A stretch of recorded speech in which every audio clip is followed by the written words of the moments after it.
I mean, literally, we had like $50 left to our name, and that we hadn't even bought Christmas presents. We hadn't bought groceries. Things are really bad. And, I'm praying, God, hey, we're down here, we need help, and nothing, And I mean, I know he was with us, but it was just really hard. Welcome to Stories of Hope in Hard Times, the show that explores how people endure and even thrive in difficult times, all with God's help. I'm your host, Tamara K. Anderson. Join me on a journey to find inspiring stories of hope and wisdom learned in life's hardest moments.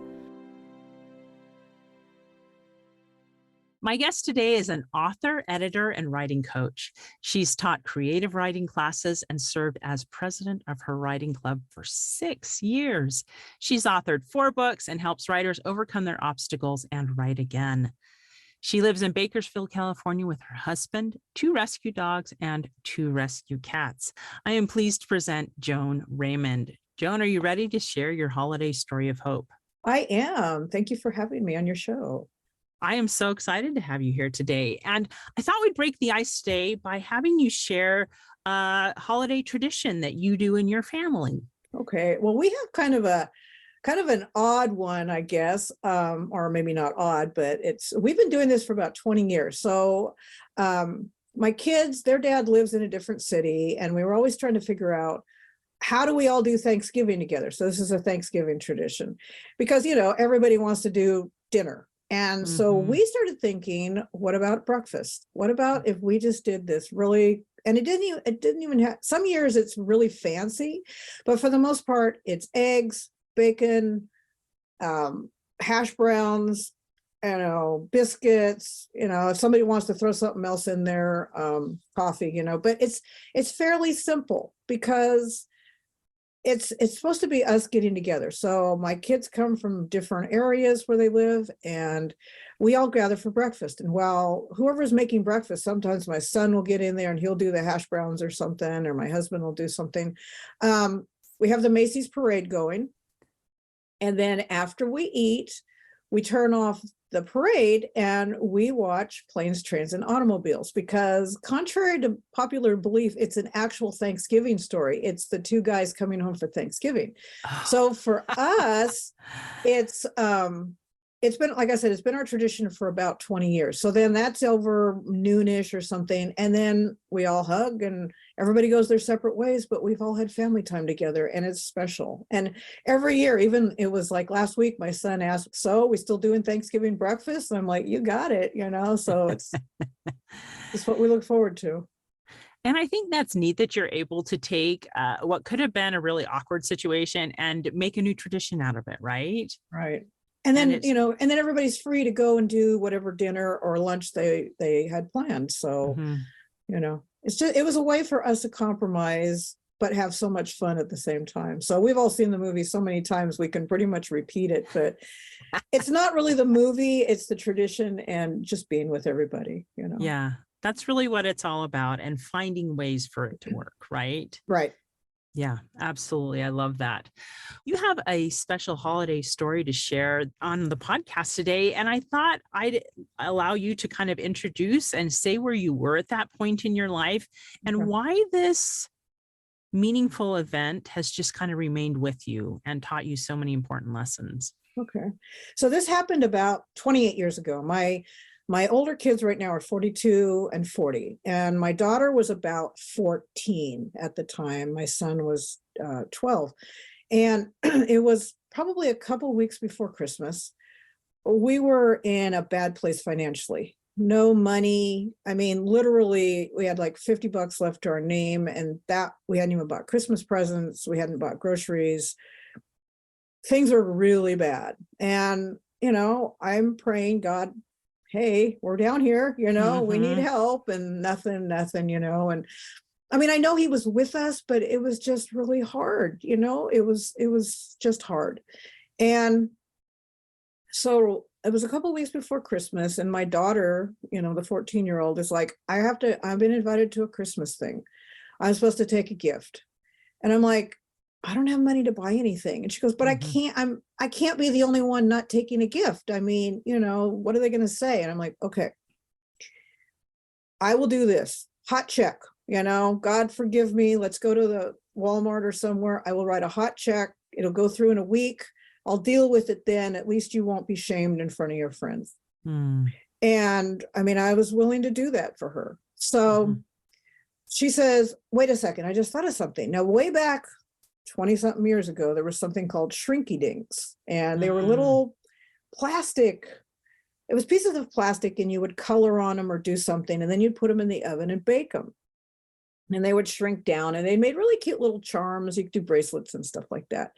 And my daughter says, hold on, let's not go to the store. Let me do shrinky dinks. And I'm like, okay, cool, we'll do that. I have an oven, but I need some foil pans because I can't, anytime when you bake these, you have to bake it on like a foil thing because then you throw it away because it's plastic and, Mhm. fumes. And so I'm like, I don't know where we're going to get these foil pans. And then I remembered I had a bunch of foil pans on top of my refrigerator. Now, at this point in the story, I need to go back to 1985. So my daughter at this point is 5 years old. So we're going backwards like 7 years, right? Yeah, no, 9 years. We're going 9 years in the past. My grandmother passes away, and they've gone through all of her stuff. My cousins, my dad, all my aunts and everybody, they've gone through her stuff. And they're asking me, do you want this? Do you want that? And the one thing that they gave me was these foil metal pans because my grandma loved to bake. And I'm like, sure, I'll take, her baking pans. And in it were real pans and foil pans and cupcake thingamajiggers. And I had put those, they had moved with us a couple times, and they were now on top of my refrigerator, gathering dust. They were in this plastic bag. Okay, so now we're fast forwarding back to when my daughter's 14, and she says, oh, and I'm like, yeah, that's right. We've got grandma's pans. I can use that and throw one away. No big deal. So I get the package down from the refrigerator, top of the refrigerator, and I open it up. And when I open it up, something falls out, and I still have it to this day. And for those of you that cannot see this, it is an old yellowed, very well, an old, it's a Social Security envelope. It's the Department of the Treasury, Bureau of Government Finance Operations, disbursement. And it's an envelope with the number 18280 written on it. And I'm like, and it's very heavy. And I open it up, and inside is $182. I don't know what happened to the 80 cents, but there's $182. And the only thing I can figure out is this was my grandmother's Social Security check that she cashed it. She stuck the money in the envelope in those foil pans. I have no idea how old that is, but all I know is I'd had it up there for 9 years. And then that was the night we decided to open it. Mm. And I sat there, and when I opened it, I sobbed. I just started bawling. And I mean, I'm crying, and the family's like, what? Did you hurt yourself or something? And I'm like, Grandma, God, I mean, I don't know. And here's the first thing that went through my mind was I had to call my dad. I've got grandma's money. I've got to give it back to the family because this isn't mine. This is grandma's money. And maybe they wanted to do something with it. So I call my dad, I'm bawling my eyes out. And I'm like, Dad, I just found $182 of grandma's. What do I do with it? And he goes, she wanted you to have it. It's yours. Oh. And so we're all losing it big time. And it's like, it hits me. It's God. It hits me that God was saying, you didn't go to the store and write a hot check.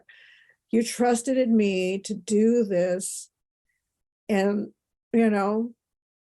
by this sequence of events that started way back, I have no idea when. I mean, it was at least 10, 15 years probably previous to this, that I've blessed you And I mean, blessed us in 180, I mean, $182 for a family that had nothing was like Christmas, you know?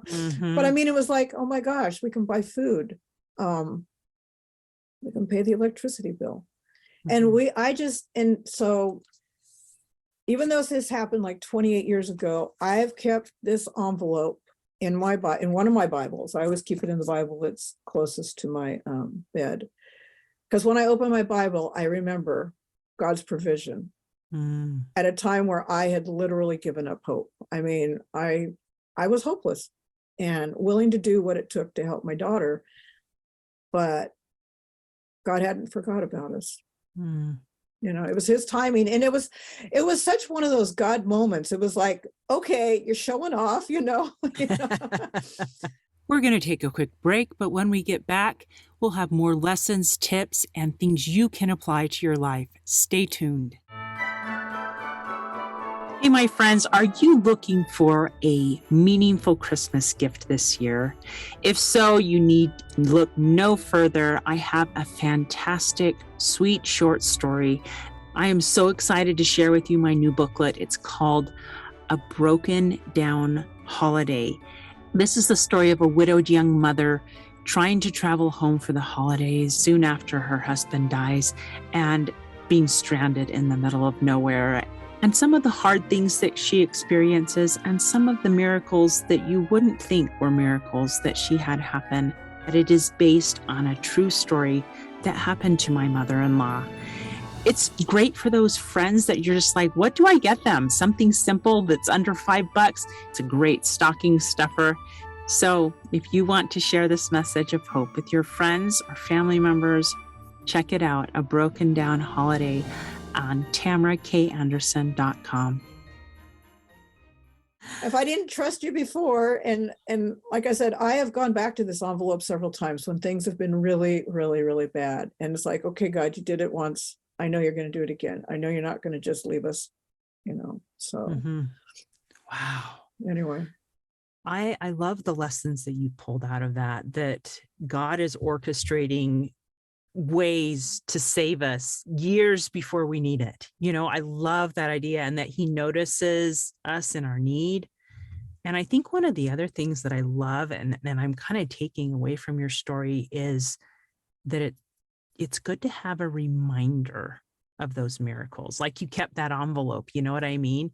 And whether you write it in your journal or make a little note or keep an envelope, that it's good to remember those things, especially when we come upon hard times again, because they're that physical reminder that, okay, you got me through that time and you can get me through this time. You know, it's that reminder. Because miracles sometimes they're not tangible. Mm-hmm. I mean, this was definitely a tangible one. Yeah. And then I have a tangible reminder that God still does miracles. Yeah. You know. I love that so much. Wow. Now you have a Bible verse that kind of goes along with that I think would be awesome to share in this holiday season. Yeah, one of my favorite Bible verses, and I'm going to read it because if I try to say it by memory, I will mess it up. But one of my favorite Psalms is Psalm 91. I love the entire Psalm, but I love Psalm 91, verse 1. Those who live in the shelter of the Most High will find rest in the shadow of the Almighty. And then I'll just say part of 2. He alone is my refuge, my place of safety. He is my God, and I trust him. And that just helps me. It helps me when times are tough and when things look bleak and I start losing hope again. Mm-hmm. Because we all have those moments, and sometimes they come at Christmas, right? They come in the holiday season when we're supposed to be remembering him, and then we don't, or we try to, and we're like, "Dear God, save me." Well, I also think at Christmas, it's really hard because there's such an expectation to give gifts to other people and, you know, be happy and everything else. If you're going through a rough time, I mean, we've had more rough times at Christmas, and a couple of years ago, we all decided, hey, let's not give gifts anymore.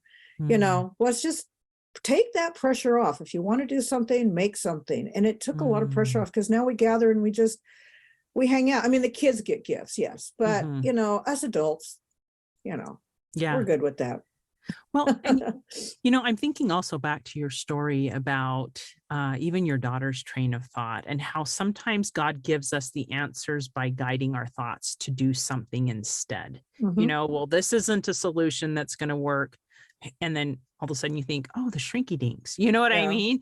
And so sometimes when we're in a pickle, God inspires us to know what the best thing is to do. And it's just those little thoughts that pop into Yeah. our head, Yeah. and it's always good to follow those, just like the thought that then popped into your head. Look up on the fridge. Yeah, it was definitely God coincidences the whole way. I mean, it wasn't coincidence. It was truly God, putting about, the Spirit was leading us to do this and then this. And each step of the way was just a gentle nudge, like, hey, Mhm. let's do this and let's do this. And Yeah. but then the shock, I just have to say the shock was so intense that I still remember that moment when I'm like, okay, I give up, you're good. You're good. You're really good, right? Yeah, exactly. Wow, that it's such a beautiful and miraculous story. So thank you for being willing to share that. And as we come up to Christmas, I know you're a writer. Would you mind sharing with us about maybe one of your books that might make a good Christmas gift if you're looking for someone? Sure. I write in several genres. I write cozy mysteries, I write women's fictions, but I do write middle grade adventure stories. And this is one book right here. It's called Fly on the Wall. So it's for kids 8 to 12 years old. It's a sweet story. I'll read you the back of it. It Yeah, says please do.